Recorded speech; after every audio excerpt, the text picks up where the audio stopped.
કેમ છો મિત્રો? મજામાં ને? આપણે ધોરણ 9 નું ગણિત ભણી રહ્યા છીએ. તેનું 5મું ચેપ્ટર છે યુક્લિડની ભૂમિતિનો પરિચય. અને આ ચેપ્ટરનો ત્રીજો વિડિયો છે, જેની અંદર આપણે યુક્લિડની 5 પૂર્વ ધારણાઓની ચર્ચા કરવાના છીએ, સમજ મેળવવાના છીએ. તો તમે તૈયાર છો? હા.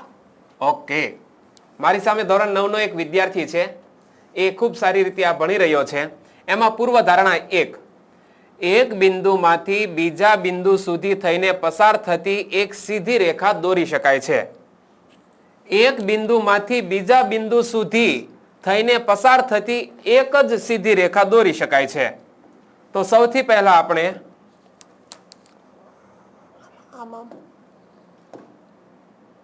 ઓકે, તો સૌથી પહેલા આપણે બે બિંદુ દોરીએ.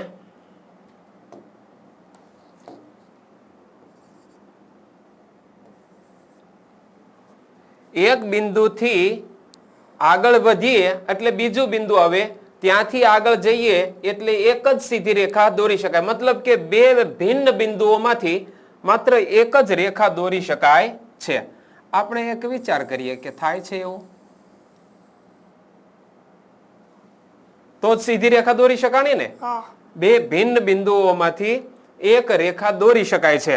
પણ યુક્લિડે આને કેવો શબ્દ વાપર્યો છે પૂર્વધારણામાં? કે એક બિંદુમાંથી બીજા બિંદુ સુધી થઈને પસાર થતી એક સીધી રેખા દોરી શકાય છે. આપણે જે રેખા દોરી એ સીધી રેખા દોરી શકાણી. હવે માની લો કે હું અલગ અલગ બે બિંદુ લઉં અને હું સીધી રેખા ન દોરું અને આમ કરું તો ચાલશે?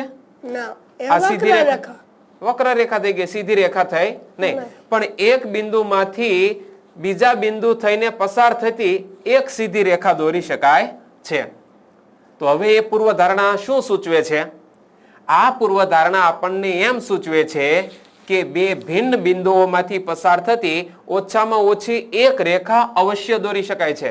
બે ભિન્ન બિંદુ હોય તો એમાંથી પસાર થતી ઓછામાં ઓછી એક રેખા અવશ્ય દોરી શકાય છે.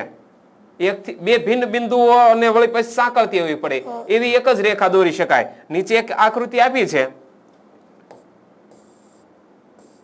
કે માની લો કે એક બિંદુ P છે, બીજું બિંદુ Q છે.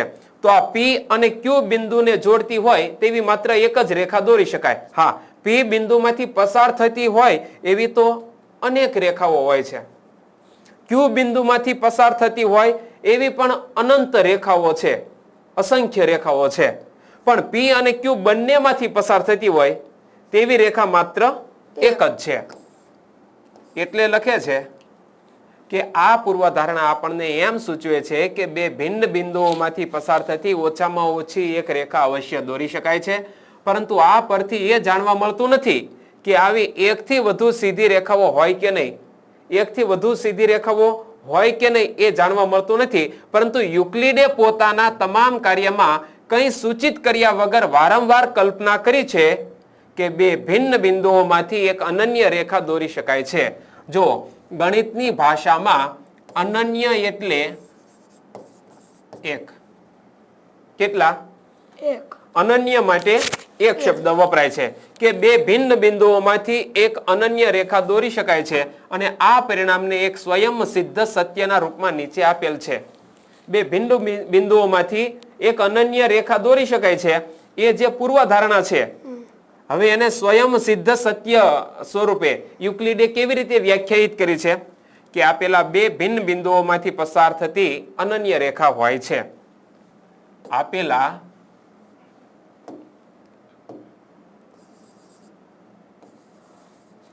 આપેલા બે ભિન્ન બિંદુઓમાંથી પસાર થતી રેખા અનન્ય હોય છે. એટલે કેટલી હોય છે? એક હોય છે. આ સ્વયં સિદ્ધ સત્ય છે. અને એ જ વાત આપણને સમજાવી છે અહીંયા કે આપેલા બે ભિન્ન બિંદુઓમાંથી પસાર થતી અનન્ય રેખા હોય છે. બિંદુ P માંથી પસાર થતી કેટલીક રેખાઓ હોઈ શકે. કીધું ને? એક જ બિંદુમાંથી પસાર થતી કેટલીક રેખાઓ હોઈ શકે. જે બિંદુ Q માંથી પણ પસાર થાય એવી કેટલીક રેખાઓ ન હોય. કે P માંથી પસાર થતી હોય એવી ઘણી બધી રેખાઓ હોઈ શકે. પરંતુ P માંથી તો પસાર થતી હોય અને Q માંથી પણ પસાર થતી હોય એવી રેખા અનન્ય હોય છે. જુઓ આકૃતિ 5.4. તેવી માત્ર એક રેખા PQ છે જે બંને બિંદુઓમાંથી પસાર થાય છે. જે બિંદુ Q માંથી પસાર થતી હોય તેવી કેટલીક રેખાઓ બિંદુ P માંથી પસાર થાય છે? ના, એક જ. એવી માત્ર એક જ છે એટલે કે રેખા PQ છે. આ માટે ઉપરનું વિધાન એક સ્વયંસિદ્ધ સત્ય છે કે આપેલા બે ભિન્ન બિંદુઓમાંથી પસાર થતી રેખા અનન્ય છે. અને તે માટે આપણે તેને એક સ્વયંસિદ્ધ સત્યના રૂપમાં માનીએ છીએ. આ સમજાઈ ગયું કે બે ભિન્ન બિંદુઓમાંથી માત્ર એક અનન્ય રેખા પસાર થાય છે. એ પછી બિંદુ જે રીતે હોય પણ એક જ રેખા પસાર એક જ રેખા પસાર થાય. હા, માત્ર એક બિંદુ હોય તો એમાંથી અસંખ્ય રેખાઓ પસાર થાય છે. પરંતુ બે ભિન્ન બિંદુઓ હોય તો એમાંથી માત્ર એક અને એક જ રેખા પસાર થાય છે. ત્યાર પછી પૂર્વધારણા 2. પૂર્વધારણા 2 શું આવે છે કે શાંત રેખાને અનંત સુધી લંબાવી શકાય છે. યુક્લિડે રેખાખંડને શાંત રેખા કહી છે. આપણે અહીંયા રેખાખંડ દોરીએ. રેખાખંડને કેટલા અંત્ય બિંદુઓ છે? 2. યુક્લિડે આ રેખાખંડને શાંત રેખા કહી છે અને તે એમ કહે છે કે જો આ રેખાને આગળ લંબાવવામાં આવે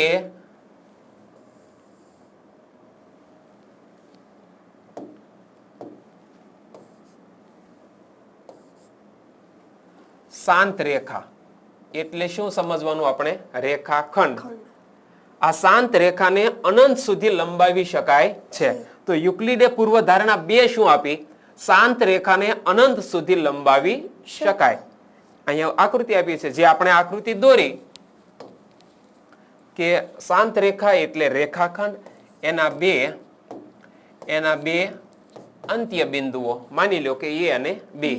આ શાંત રેખાને અનંત સુધી લંબાવી શકાય છે. આ પૂર્વધારણા 2 છે યુક્લિડની. હવે જો એને કઈ રીતે સમજૂતી આપી. આપણે નોંધીએ છીએ કે જેને આપણે આજકાલ રેખાખંડ કહીએ છીએ, જેને આજકાલ આપણે કઈ ભાષા આને કહીએ છીએ? આને રેખાખંડ. તેને યુક્લિડે શાંત રેખા કહ્યું હતું. રેખાખંડ શબ્દ નથી વાપર્યો યુક્લિડે, એને શાંત રેખા શબ્દ કહ્યો છે. આથી અત્યારના પરિપ્રેક્ષમાં બીજી પૂર્વધારણા એવું કહે છે એક રેખાખંડને બંને તરફ લંબાવતા એક રેખા બનાવી શકાય છે. આ રેખાખંડ એને બંને તરફ લંબાવતા એક રેખા બનાવી શકાય છે અને એ રેખા આપણે અહીંયા બનાવી.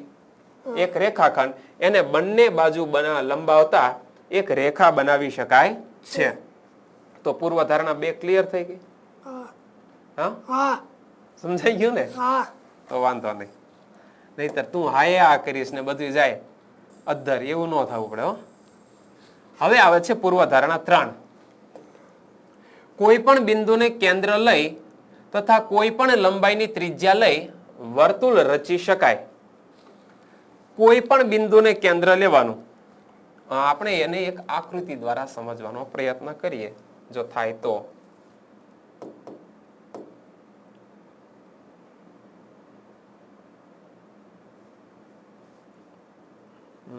સમઘન આકાર છે. હા, અહીંયા છે. આ જો કે બીજા પ્રકારનો આકાર છે પણ આપણે એને ટ્રાય કરીએ.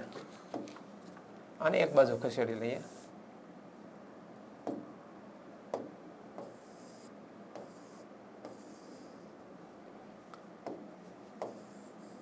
માની લો કે આપણે આ વર્તુળ દોર્યું, બરોબર? આ વર્તુળ દોરવાનું ખરેખર હકીકતમાં તો પરિકર હોવું જોઈએ ને, કે પરિકરની અંદર આપણે શું કરવાનું છે કે એક કેન્દ્ર લેવાનું છે.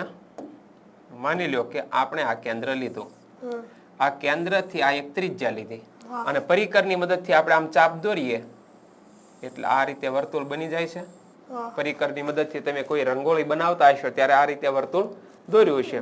તો કહેવા શું માંગે છે કે આ કોઈ બિંદુ છે, આ બિંદુ કોઈ પણ બિંદુ એને કેન્દ્ર તરીકે લઈ યોગ્ય માપની ત્રિજ્યા લઈ અને વર્તુળ દોરી શકાય છે. એવી પૂર્વધારણા 3 છે કે કોઈ પણ બિંદુને કેન્દ્ર લઈ તથા કોઈ પણ લંબાઈની ત્રિજ્યા લઈ વર્તુળ રચી શકાય છે. પરિકરની મદદથી આપણે શું કરીએ છીએ કે એક પરિકર લઈએ, માપપટ્ટી ઉપર કોઈ પણ માપનું આપણે દાખલા તરીકે 5 સેન્ટીમીટર પરિકર લંબાવી દીધું અને એમાં કોઈ પણ જગ્યાએ કેન્દ્ર લીધું, એક પેન્સિલથી ટપકું કર્યું, ત્યાં આપણે પરિકરની અણી મૂકી અને આવી રીતે આમ ચાપ દોરી અને ગોળ વર્તુળ કરીએ છીએ. તો કોઈ પણ બિંદુને કેન્દ્ર લઈ અને કોઈ પણ માપની ત્રિજ્યા લઈ વર્તુળ રચી શકાય છે. રેડી. પૂર્વધારણા 3. ત્યાર પછી આવે છે પૂર્વધારણા 4. બધા જ કાટખૂણા એકબીજા સાથે સરખા હોય છે. બધા જ કાટખૂણા એકબીજા સાથે સરખા હોય છે એ વાતને હવે આપણે સમજવી છે. તો આપણે એક તો કાટખૂણા ગોતી લઈએ આમાં આકૃતિમાં. રેખાખંડવાળા છે. આગળ. અહીંયાથી થઈ જશે ને ચોરસ, વાંધો નહીં, સમજાઈ જાય એવું થશે. ઓકે, આ તો ખોટું લેવાઈ ગયું છે. ઓકે, હાલો રેડી. હા, રેડી. Thank you.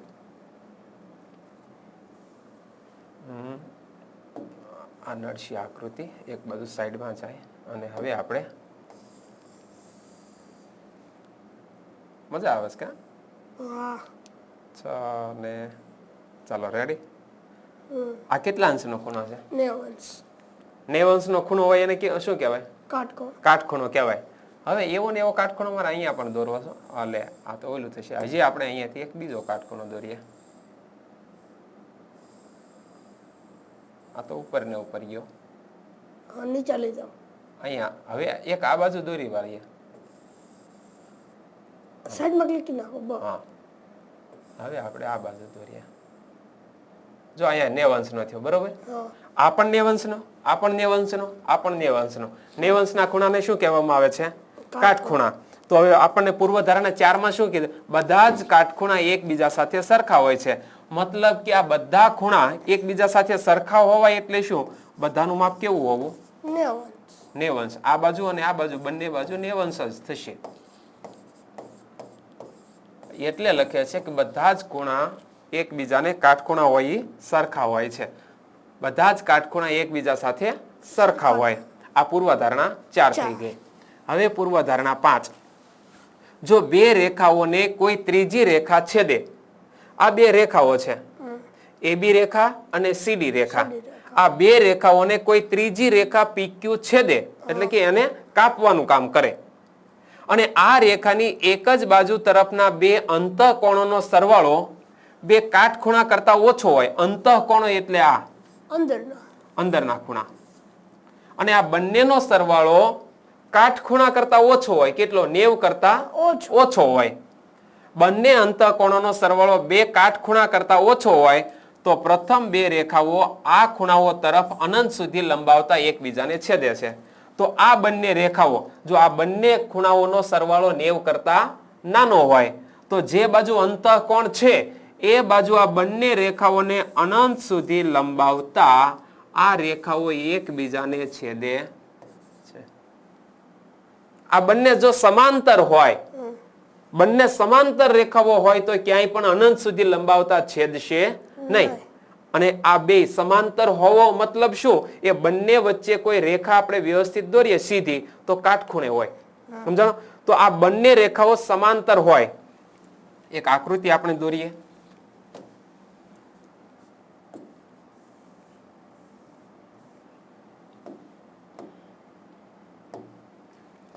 આ એક રેખા,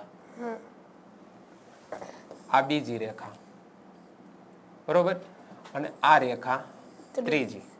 જો આ બંને રેખાઓ સમાંતર હોય અને આ બંને ખૂણાનો સરવાળો જે છે, આ બંને ખૂણાનો સરવાળો એ 90 કરતા પ્લસ હશે, 90 અંશ કરતા વધારે હશે. તો આ બંને સમાંતર હશે તો અનંત સુધી લંબાવતા આ બંને રેખાઓ એકબીજાને છેદશે નહીં. પરંતુ આપણે બીજી બે રેખાઓ દોરીએ.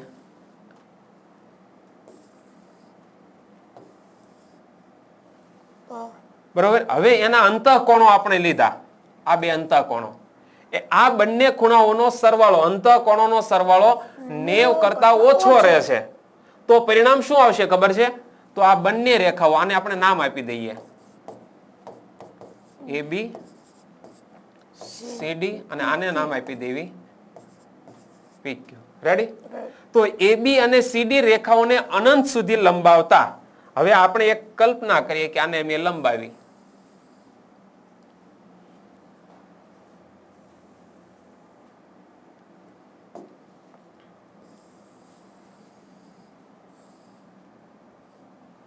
અને આને પણ હજુ લંબાવી દેવી.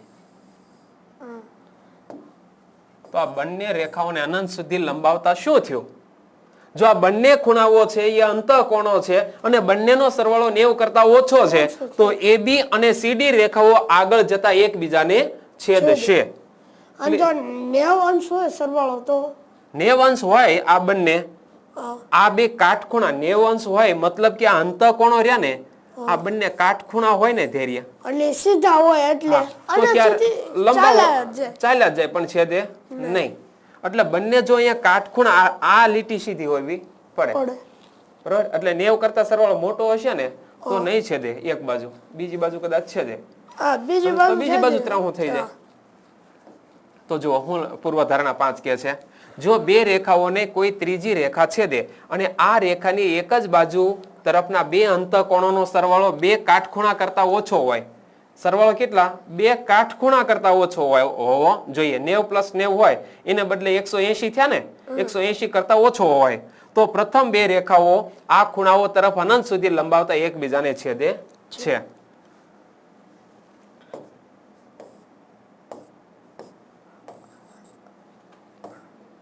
આગળ આપણે જોઈએ ઉદાહરણ તરીકે આકૃતિ 5.6. 5.6 માં રેખા PQ એટલે આવું PQ રેખા એ રેખાઓ AB અને CD ઉપર એવી રીતે છેદે છે કે અંતઃકોણો 1 અને 2 નો સરવાળો 180 કરતા ઓછો થાય છે. બે કાટખૂણા કરતા ઓછો સરવાળો હોવો પડે, 90 કરતા ઓછો નહીં.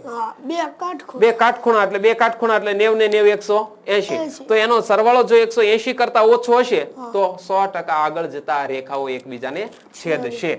તે PQ ની ડાબી બાજુ આવેલ છે. આ PQ રેખા છે એની હાથ કયો છે? ડાબી બાજુ આવેલ છે. તેથી રેખાઓ AB અને CD અંતમાં PQ ની ડાબી તરફ એકબીજાને છેદશે. આ PQ રેખા છે એની ડાબી તરફ એકબીજાને છેદશે કારણ કે આ બંને રેખાઓનો સરવાળો છે એ બે કાટખૂણાના સરવાળા કરતા ઓછો છે, મતલબ કે 180 કરતા ઓછો છે.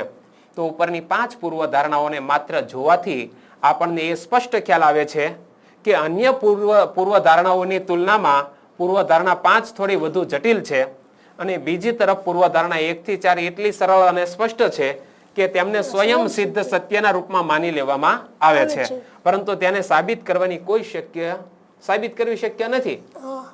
સ્વયં સિદ્ધ સત્ય છે એને સ્વીકારી જ લેવું પડે. સૂર્ય પૂર્વમાં ઉગે છે તો એ સ્વયં સિદ્ધ સત્ય છે, માની જ લેવું પડે. બસ એવી જ રીતે 1 થી 4 પૂર્વધારણા સ્વયં સિદ્ધ સત્ય છે અને આ માટે આ વિધાનો સાબિતી વગર સ્વીકારી લેવામાં આવે છે.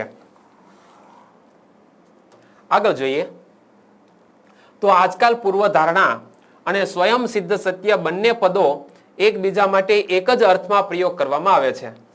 પૂર્વધારણા એટલે કે પહેલા જે ગણિત શાસ્ત્રીઓએ ધારણા કરી પૂર્વમાં અને એમાં કોઈ ફેરફાર લાંબો સમયથી થયો નથી અને થાય એવું પણ નથી, તો એ પૂર્વધારણાને સ્વીકારી લેવી પડે છે.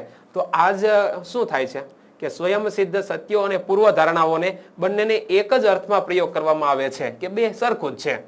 ખરેખર પૂર્વધારણાઓ એ ક્રિયા છે. પૂર્વધારણા છે એ ક્રિયા છે. જ્યારે આપણે કહીએ છીએ કે ચાલો પૂર્વધારણા કરીએ તો તેનો અર્થ એ છે કે ચાલો વિશ્વમાં નોંધાતી કે જોવા મળતી ઘટનાઓના આધારે કંઈક વિધાન કહીએ. જે દુનિયાની અંદર ઘટનાઓ બને છે એના આધારે કોઈ વ્યક્તિ એક વિધાન એવું તારવે કે જે હંમેશા સત્ય સાબિત થાય તો એ વિધાન પૂર્વધારણા સ્વરૂપે આપણે ઉલ્લેખી શકીએ. તેની સત્યાર્થતાની ચકાસણી પછીથી કરવામાં આવે છે. જો તે સત્ય હોય તો તેને પૂર્વધારણાના રૂપમાં સ્વીકારી લેવામાં આવે છે. જો ઘટનાઓ બને છે ને એ ઘટનાઓના આધારે કેટલુંક તાત્પર્ય તારવવામાં આવે છે અને પછી એની સત્યતાની ખાતરી કરવામાં આવે છે અને ખાતરી કરતાંય તે જો એના એ વિધાનમાં કોઈ ફેરફાર ન જણાય તો તેને આપણે પૂર્વધારણાના રૂપમાં સ્વીકારી લઈએ છીએ. પછી આગળ કહે છે જો સ્વયં સિદ્ધ સત્યો પરથી એવું કોઈ વિધાન રચવું અસંભવ હોય કે કોઈ અન્ય સ્વયં સિદ્ધ સત્ય અથવા પહેલા સાબિત કરેલ કોઈ વિધાનથી વિરોધાભાસી હોય તો સ્વયં સિદ્ધ સત્યોનું માળખું સુસંગત કહેવાય છે. ફરી એકવાર સમજીએ કે જો સ્વયં સિદ્ધ સત્યો પરથી એવું કોઈ વિધાન રચવું અસંભવ હોય જે કોઈ અન્ય સ્વયં સિદ્ધ સત્ય અથવા પહેલા સાબિત કરેલા કોઈ વિધાનથી વિરોધાભાસી હોય તો સ્વયં સિદ્ધ સત્યનું માળખું સુસંગત કહેવાય છે. કોઈ એક એવું વિધાન જે પહેલા આપણે સ્વયં સિદ્ધ સત્ય છે અને એની સાથે વિરોધાભાસ પેદા કરે એવું કોઈ વિધાન બનાવવું અસંભવ હોય, એનો વિરોધાભાસ કરે એવું કોઈ વિધાન અસંભવ હોય તો જે આપણે તારવી લીધું છે એ વિધાન છે એ સ્વયં સિદ્ધ સત્ય કહેવાય છે. એનો વિરોધ જ ન હોય. ટૂંકમાં કોઈ વિધાન સત્ય છે એને ખોટું પાડવા માટે આપણે કોઈ એવું વિધાન રચી શકીએ તો એ સ્વયં સિદ્ધ સત્ય નથી, પણ એવું વિધાન રચવું અસંભવ છે. હા, અસત્ય છે. એટલે કે એવું કોઈ એનો વિરોધ થાય એવું કોઈ બીજું વિધાન છે નહીં. આથી જો સ્વયં સિદ્ધ સત્યોનું કોઈ માળખું આપેલ હોય તો તેને સુનિશ્ચિત કરવું જરૂરી છે કે આ માળખું સુસંગત હોય. યુક્લિડે પોતાની પૂર્વધારણા અને સ્વયં સિદ્ધ સત્યો આપ્યા પછી તેનો ઉપયોગ અન્ય પરિણામોને સાબિત કરવામાં તેમણે કર્યો. પછી આ પરિણામોનો ઉપયોગ કરીને તેમણે આનુમાનિક તર્ક દ્વારા કેટલાક પરિણામો સાબિત કર્યા. તેમણે જે પૂર્વધારણાઓ તારવી હતી, જે સ્વયં સિદ્ધ સત્યો હતા, એનો ઉપયોગ તેમણે કેટલાક પરિણામો સાબિત કરવામાં કર્યો અને એના સાચા પરિણામ મળ્યા. એ પૂર્વધારણાઓના આધારે જે પરિણામ મળ્યા એ સાચા પરિણામ મળ્યા. એટલે એનો ઉપયોગ કર્યો અને સાચા પરિણામ મળ્યા. મતલબ કે જે પૂર્વધારણાઓ કે સ્વયં સિદ્ધ સત્યો હતા એ સાચા છે. પછી આ પરિણામનો ઉપયોગ કરીને તેમણે આનુમાનિક તર્ક દ્વારા કેટલાક પરિણામો સાબિત કર્યા. જે વિધાનોને સાબિત કર્યા તેને પ્રમેય કહે છે. જે પૂર્વધારણાનો ઉપયોગ કરી અને તેમણે કેટલાક સત્યો સાબિત કર્યા, બરોબર, દાખલા ગણ્યા અને દાખલાને અંતે તેમણે સાબિત કરી બતાવ્યું કે આ પૂર્વધારણાઓનો અંતે આ પરિણામ મળે છે અને તેમને પ્રમેય કહેવામાં આવે છે. પ્રમેય આ હવે 9મા અને 10મા ધોરણમાં આવે પણ છે. અને પ્રમેયમાં એક વિધાન હોય તો પ્રમેયમાં વિધાન હોય એટલે એને આપણે છેલ્લે સાબિત કરવાનું હોય છે. હા, દાખલાના સ્વરૂપમાં એની અંદર સ્ટેપ બાય સ્ટેપ હાલ્યું જવાનું હોય છે. તો યુક્લિડે તેમના સ્વયં સિદ્ધ સત્યો, પૂર્વધારણાઓ, વ્યાખ્યાઓ અને પહેલા સાબિત કરેલા પ્રમેયોનો ઉપયોગ કરીને એક તર્કસંગત શૃંખલામાં 465 સાધ્ય આનુમાનિક કર્યા છે. જો પ્રમેયમાં એક વિધાન આવે, પછી એનું સાધ્ય આવે અને સાબિતી આવે, આવી રીતે સ્ટેપ બાય સ્ટેપમાં વહેંચાયેલો હોય છે. તો એને એક તર્કસંગત શૃંખલામાં 465 સાધ્ય આનુમાનિક કર્યા અને ભૂમિતિના કેટલાક આગળના પ્રકરણોમાં તમે આ સ્વયં સિદ્ધ સત્યોનો ઉપયોગ કરીને કેટલાક પ્રમેયો પણ સાબિત કરવાના આવશે. આગળ આવશે. અને પરીક્ષામાં 5 ગુણમાં પ્રમેય પૂછાય પણ ખરો, 4 ગુણમાં પૂછાય કે આ પ્રમેય છે એને તમે સાબિત કરો. પાયથાગોરસનું જે પ્રમેય છે કે કાટકોણ ત્રિકોણમાં કર્ણનો વર્ગ આપેલી બે બાજુઓના વર્ગોના સરવાળા જેટલો હોય છે, તો આ એક પ્રમેય છે. હવે એને આપણે સાબિત કરવાનું છે. એનો દાખલો આપ્યો હોય એ ગણવાનો. દાખલો એટલે દાખલો વસ્તુ અલગ છે ને પ્રમેય અલગ છે. સમજાણું? ચાલો આગળ આવનારા ઉદાહરણોમાં જોઈએ કે યુક્લિડે કેટલાક પરિણામો સાબિત કરવા માટે પોતાના સ્વયં સિદ્ધ સત્યો અને પૂર્વધારણાનો ઉપયોગ કેવી રીતે કર્યો છે. તો અહીંયા આપણે હવે પછી જે ઉદાહરણ આવે છે, બરોબર, અહીંયાથી આપણે અલગ વિડીયોમાં ભણીશું. અહીંયા રાખીએ છીએ. આભાર.